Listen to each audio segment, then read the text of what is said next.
Welcome back to the Empower Students Now podcast. I am Amanda Werner, your host, and today we are talking about collaborative problem solving. This is an episode that's in a series of episodes about the skills that our students will need for their future, no matter what the future has in store for us.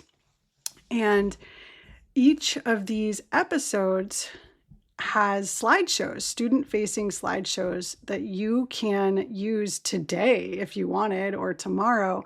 They're ready to go to present to your class to start teaching these skills.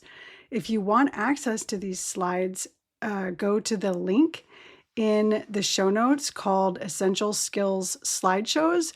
You'll sign up for my email list, which means we can be in contact more. I don't email a lot, really. I don't. Sometimes I just disappear.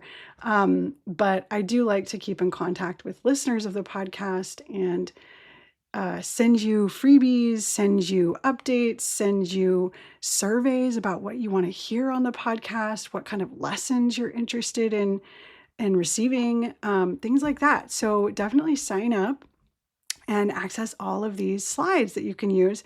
So the different topics we've covered so far are self-knowledge, self-advocacy, critical thinking, ethical reasoning, active listening, and today we're talking about collaborative problem solving.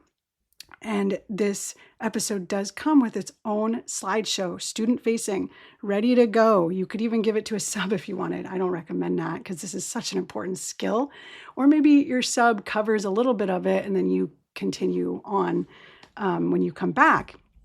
But yeah, these slides could be definitely useful for a sub as well. Okay, so let's talk about collaborative problem solving. Like, what is it and how do we teach our students about it? Welcome to the Empower Students Now podcast, a podcast about equity, neurodiversity, mindfulness, and student engagement. There's a lot that needs to change in our education system. The good news is teachers have the power to make these changes now.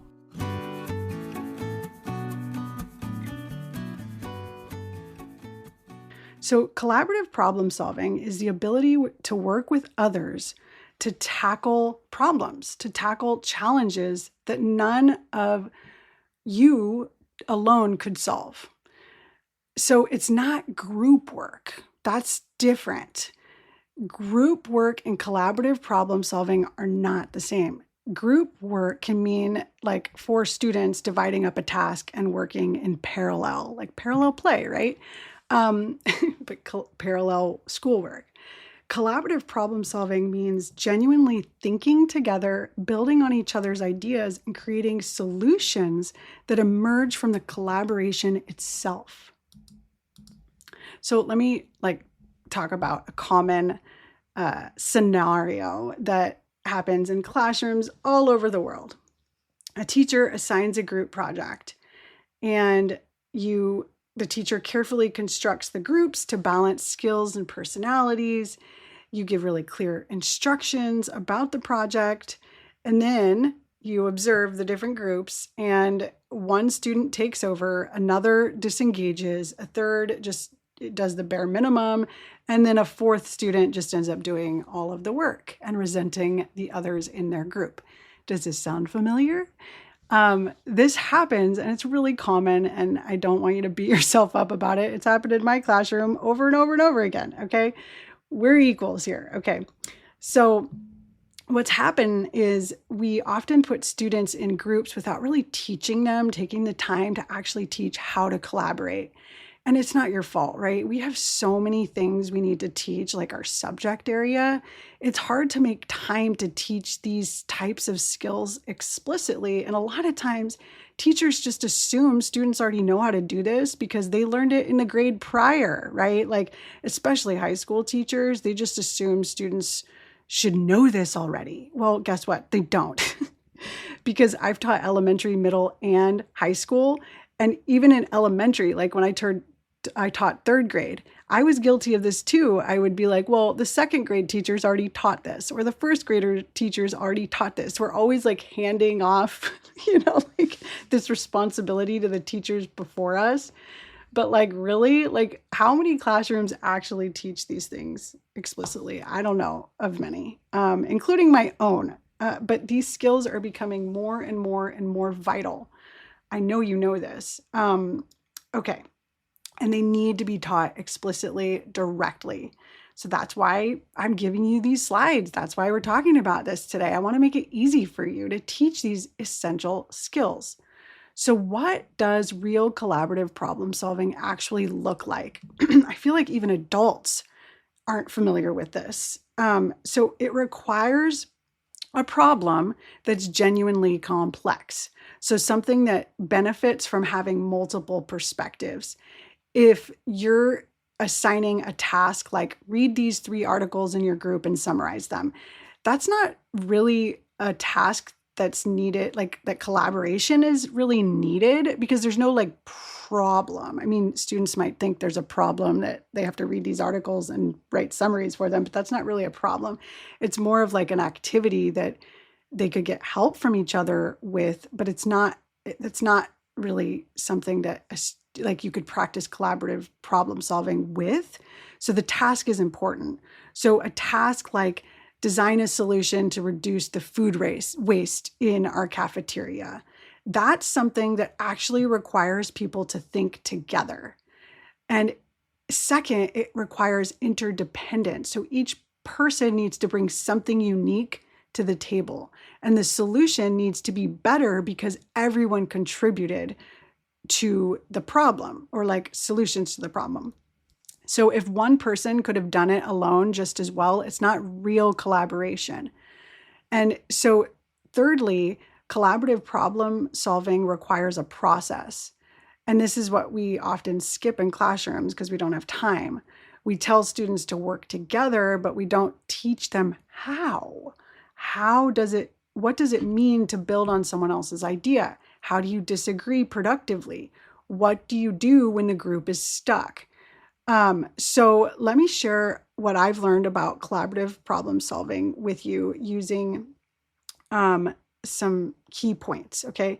So key point number 1 is that you have to teach active listening. And that is the episode previous to this, if you want to go back and listen to it. And you should teach active listening before teaching collaborative problem solving. And in that episode, I talked about how it's active listening is not waiting for your turn to talk, which is what the pattern we all fall into because we're all humans and humans are, rightfully so selfish, right? Because we want to protect ourselves. And so we want to be able to teach students how to get out of that pattern and how to like truly listen to what someone's saying rather than thinking about what you want to say and think about like someone else's perspective. So there's this phrase that you can teach students, and the phrase is yes and. So yes and thinking, it actually comes from improv and drama games. I used to teach drama, and this is actually a pretty fun drama game that you could teach for collaborative problem solving. So it's a game where someone says something and then the next person has to say yes and then add on to what the last person said. So they build on it rather than like changing the subject entirely, right? Yes, and that could work. And what if we also, so this doesn't mean you can't critique ideas. You absolutely should when you're collaboratively problem solving, but it means you start from a place of addition rather than subtraction or just like totally like changing the subject after someone shares an idea. The second really important thing to know is that this needs to be made visible for students. So in collaborative problem solving, it's not enough to say, I think we should do whatever it is, X. You need to say, I think we should do X because, and explain your thinking, share your reasoning so that others can build on it or challenge it or help you kind of refine the idea to make it even better. So you can use the protocol thinking aloud, which is verbalizing your thinking process as you work together. And it is very awkward. Like when I taught workshop, I would do this a lot to model my writing, like my process, my inner world when writing, when in the act of writing. And it is pretty awkward, but it does improve the quality of collaboration because everyone can kind of see how everyone else is thinking and you don't have to kind of guess. And then third is being able to manage disagreement productively. This is so important. And this is also why collaborative problem solving can be so powerful, because you can use this process to manage disagreements. And in collaborative problem solving, disagreement is good. It's a good thing. It's healthy. It's healthy to challenge other people's assumptions and offer alternative perspectives and push thinking forward. And the key to this is disagreeing with the ideas, not people. So you don't think you're wrong. It's, I see that differently. Or it's not, that won't work. It's maybe I'm worried about whatever, and then explaining. So not disagreeing with the person themselves, but with the idea. So you're kind of depersonalizing it when you disagree. So let me talk about a project I did with my students that really can crystallize all of this for you. Okay, so we were working on, this was a time when like flexible seating was really big, you know, and I don't know if it's big now still. I think flexible seating is very important, especially for neurodivergent kids and all kids really. And so I was kind of redesigning my classroom space, and I was writing donors choose grants to order different furniture and different things for our classroom space so that it wasn't just like uncomfortable desks, you know, like lined up in rows. I wanted to really kind of like think out of the box in terms of like what my classroom setup was. And so, and I wanted to get kids ideas and get them excited about all of this. And so I divided students into groups and gave them the problem. And the problem was, I don't know what to do with the classroom space and I want your help. Like, I have donors choose grant money and I really want to do this flexible seating stuff, but I'm not sure how to do this because you all are, you all learn differently. And I know I can't please everyone. So there's a problem here. Like, what do I do? And so I put them into groups and I said, what do you think we should do with our classroom space if we just like had all the money in the world or whatever? And, immediately like one group started arguing, right? And so like one student just like wanted to get rid of all the desks and get bean bags and just put them everywhere, and students could have like clipboards right on the bean bags, and they were really excited about their idea. But then another student was like, no, then I'm never going to be able to, I'm not going to be able to like focus in a bean bag, right? And they just wanted like traditional rows, and they didn't want all these bean bags. They were like, well, maybe we should just get one bean bag for you. And then a third student was like, how about we just sit on the floor and there's no furniture at all? Wouldn't that be cool? And then Miss Werner could spend all the money on fidget toys. So they were obviously not agreeing, and they were arguing a lot with each other, and like just really focused on like their idea and how it was the best. Does this sound familiar? And so I said to them, I said, so like, what's the problem? Remember, like we're trying to solve a problem here. What is it that you're trying to solve? And, of course, when you try and help students, they all kind of look at you blankly, like, what does she want me to say? Like guess the teacher's answer. And they started, just talking about their ideas again, right? And so they're running into these walls of like, I just want my idea to go through, right?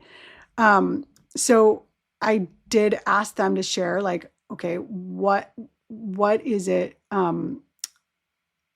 that you think the problem is in the classroom? Like, what's the problem we're trying to solve here?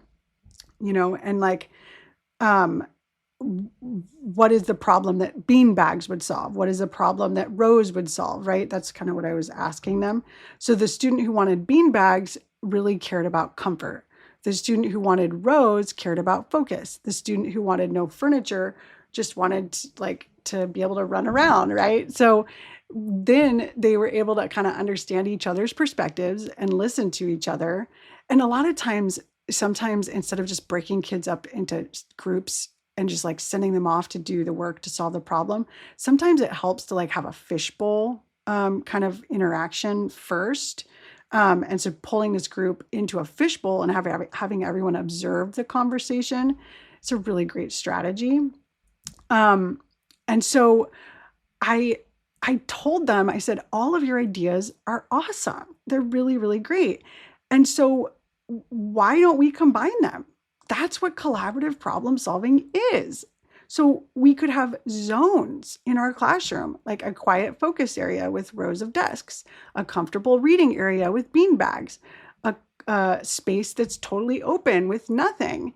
And so what emerged was a cool solution that included everyone's ideas, right? Like this is collaborative problem solving. So, and that was sort of the process, right, that I was teaching them. And this is what you can teach students. So here's the process. The first step is you have to define the problem. You have to agree that there's a problem. And the problem was like, Miss Werner doesn't know what to do with her classroom space. She wants it to be more flexible, right? And she doesn't know what to do. And we all have to agree that that's the problem that we're trying to solve.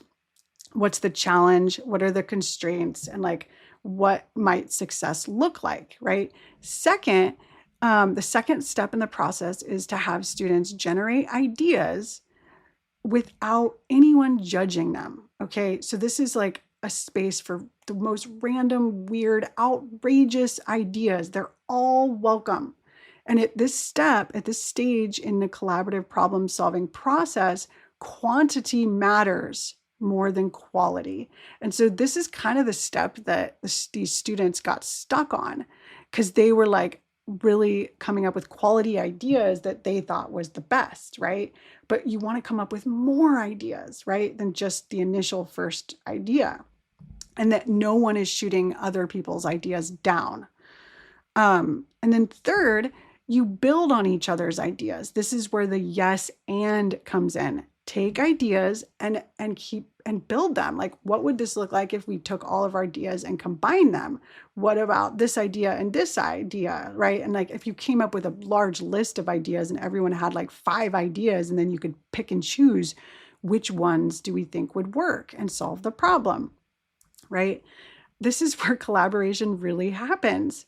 And then the fourth step is, this is where you start to evaluate like the ideas shared and which of these ideas actually address the problem, which are feasible, which are like reasonable, and which ones align with what we value, right? And this could be for any problem, by the way. Okay, and then the fifth step in this process is to decide, to make a decision on what's the solution and commit to it. Even if the final decision isn't everyone's first choice, everyone needs to understand how you got there and commit to making it work. And honestly, there is a sixth step, and that is like, let's reflect later, like after we've quote unquote solved the problem, like you go back and revisit the problem and sort of reflect on like, did we do it? Did we solve it? Was this a success? Was it not a success? Why? And how can we maybe readjust the solutions or come up with different solutions, right? So that's the process.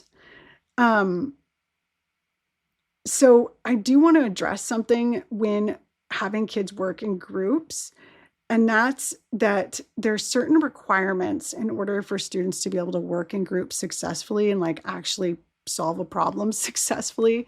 And that's just psychological safety and just the feeling that you can contribute without being dismissed or ridiculed.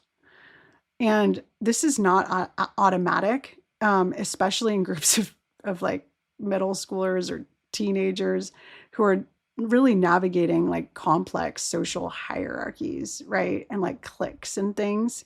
And honestly, like when I was a teacher, I quit teaching and I'm not in the classroom anymore. I think one of the hardest parts for me when working in like PLC groups or like my department, like having team meetings, right, with other teachers who are teaching the same subject area as me, is I did not feel psychologically safe. I did, because I'm someone who's really passionate and constantly reading about education and educational philosophy and constantly just I generate a lot of ideas. I have so many ideas. Um, and that intensity is not always welcome. And so I didn't feel safe. Like, I honestly, in most of the teams that I was a part of, I was pretty shut down. I was quiet. I didn't say much. I just listened, which is really sad because I do think that there are a lot of teachers out there that have such wonderful things to say and points of view to bring up, but they don't feel safe. They don't feel safe. They feel like they might, mostly my ideas were dismissed or not really, like people just kind of looked at me like that's not realistic, or you know what I mean? Like it wasn't really, or we just needed to stick to, the plan that the team leader had come up with, right? It was like that situation. So adults have just as many challenges collaboratively problem solving as kids do. We all do. And so here's what I mean, like if you're an administrator listening to this, you could be applying this info to teachers, right? So what's really important is building in explicit like strategies that counter these challenges that happen in group dynamics. So having like setting explicit norms, right? So everyone's ideas get heard. We critique ideas, not people. We make decisions by consensus when possible, right? And I know like a lot of staff meetings, like people will like have these norms and they'll go over them. And it's just sort of like people just are kind of saying the things, but not actually putting them into practice. So you not only need the norms, you have to put them into practice. You have to like hold yourself and others accountable for them, right? If you're the teacher in the room and you notice a student is sort of off to the side and no, and they're just being quiet and like just listening and they're not really contributing at all, you know, going up to that group and saying, "Hey, I'm wondering, has everyone shared at least one idea?" And then maybe the group might say, "Well, this person hasn't said anything yet," and that's putting that person on the spot. But we could, like say, "Hey, what do you think?" And maybe they don't have any ideas and they're comfortable just listening in that moment. And and so just you don't want to put people on the spot because that makes them feel unsafe too.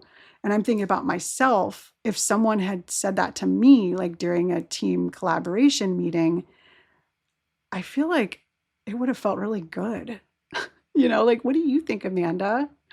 But I don't feel like that happened very often because I think that, like I said, I'm very intense and maybe said too much in another meeting, right? And so people are like, I don't want to open up that can of worms.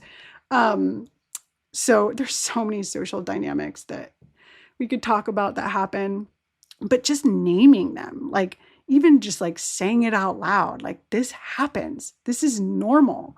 How can we navigate that? And it could even be a problem that kids discuss with each other, that people's ideas get shot down or that we don't feel like we're being heard by the group or, I mean, these are problems that are solvable if we talk about them. Okay, so that's a strategy to approach challenges that can happen, like just teaching explicit norms, but also holding people accountable to them and naming, when problems arise. Another strategy is to assign roles to students.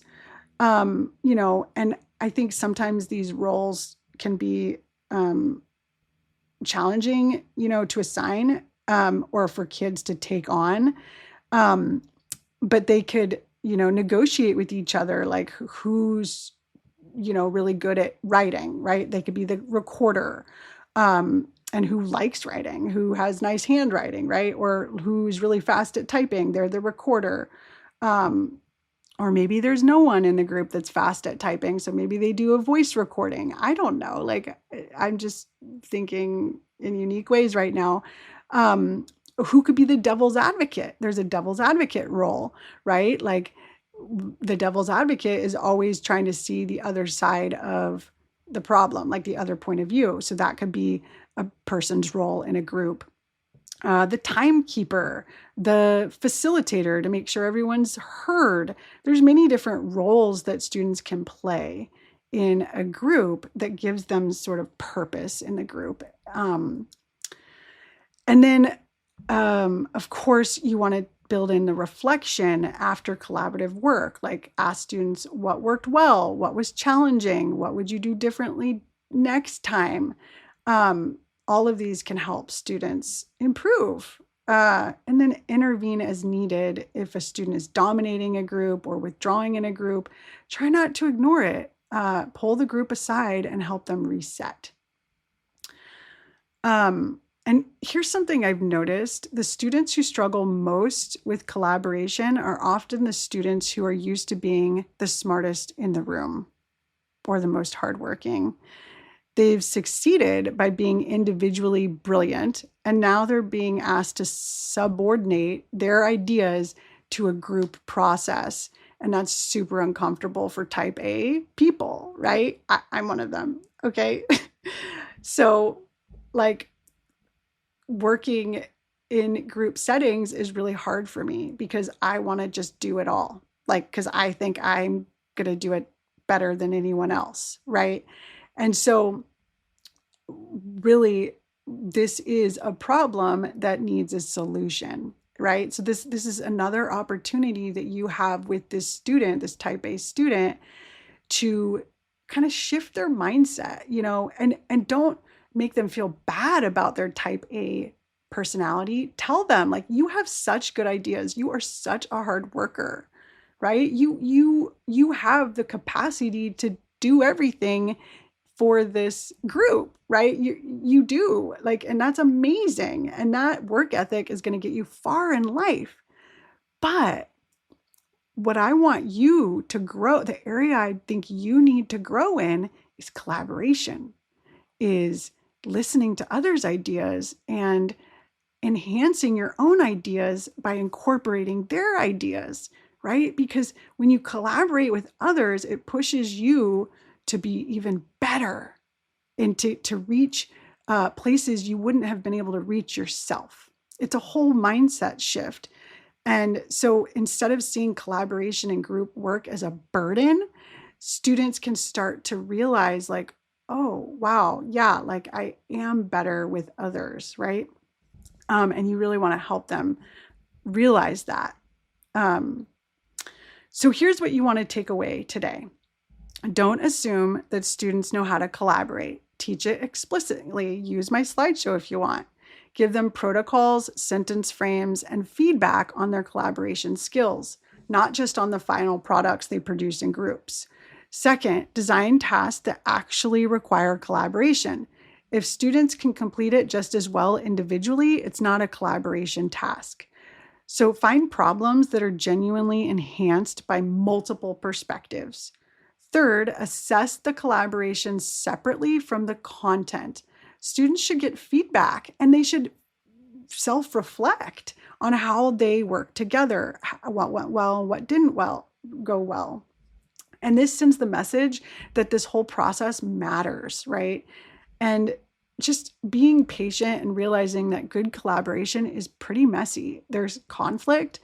It can be inefficient. It can feel like you're wasting time, and all of that is okay. Messiness is part of learning, and tell your students that. And this really matters a lot. And this is like Why? The reason it matters is because students in their lives, in their personal lives, in the careers that they end up in, they are going to be expected to collaborate. And there's so many issues that are complex and hard, and they're problems that we still don't have solutions for. And we need our kids to be able to do this work. Climate change, technological ethics, like AI, like all of these things, public health, these are problems that individuals cannot solve alone. They require diverse perspectives and working together. But more than that, collaborative problem solving is how we build community. It's how we bridge divides. It's how we create solutions that actually work for everyone, not just the people with the loudest voices. When we teach students to collaborate effectively, we're not just preparing them for group projects. We're teaching them how to be citizens in a real democracy, how to be colleagues in a workplace, how to be neighbors in a community. We're teaching them that they're smarter together. They're smarter together. I really appreciate you listening and exploring this really important skill. And I really hope that this episode has helped you and armed you with tools to teach this skill, because it really is important. And we're going to continue this series. I'm not sure what the next essential skill is going to be next. Maybe if you want, you could email me and tell me what you think would be a good skill that students need for the future, no matter what. You can go to amandarightnow.com and click contact and email me. Tell me what you think. But until next time, I would like you to think about this reflection question. Think about the last time you collaborated with other adults on a challenging problem. Think about the last staff meeting you were in or last team meeting you're in. What made it work well? What made it frustrating? And what would it look like to teach these lessons to your students? Even use these stories from your own adult life in your classroom. Students really respond to that. So that's your reflection question for this week. Thank you so much for joining me. And as always, if you found this episode helpful, share it with someone you know. I really appreciate it. It helps the podcast grow. Thank you. Bye.